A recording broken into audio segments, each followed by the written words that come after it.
అన్నా ఇప్పుడే తలిచాము అప్పుడే కనిపించారు. మా పాలిట మీరు దేవుడు అన్న.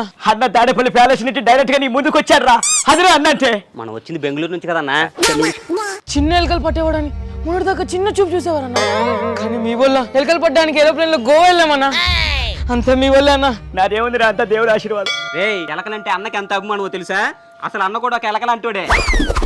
అదేం పోలికిరా దరిద్రంగా. పర్ఫెక్ట్ పోలికన్నా. నేను చెప్తాను చూడు. ఇప్పుడు ఎలకలైతే ఇంట్లో ఏం చేస్తాయి? ఇల్లంతా గొల్ల చేస్తాయి. అన్నకు అవకాశం ఇస్తే ఏం చేశాడు? మన రాష్ట్రం మొత్తాన్ని గొల్ల చేశాడు. లక్షల్లో పెంచారన్న మా స్థాయిని. అంతా మీ వల్లే అన్న. మరి ప్రశాంతంగా ఉన్న ప్యాలెస్ లో ఎలకలు పంపించి మీలాంటి వాళ్ళకి ఉపాధి కల్పించి ₹1,00,000 ఇచ్చిన మహానుభావుడు రా అన్నంటే. ఏం మాట్లాడుతున్నారా? 50 లక్షలు కదా సజ్జలకి ఇచ్చింది. 49 లక్షలు వాడు దొబ్బేసి ₹1,00,000 వాళ్ళకి ఇస్తారా? మోసరా కుట్టర్రా. మోసం గురించి నువ్వు మాట్లాడుతున్నావన్నా. అంత గొప్పోడు అన్న.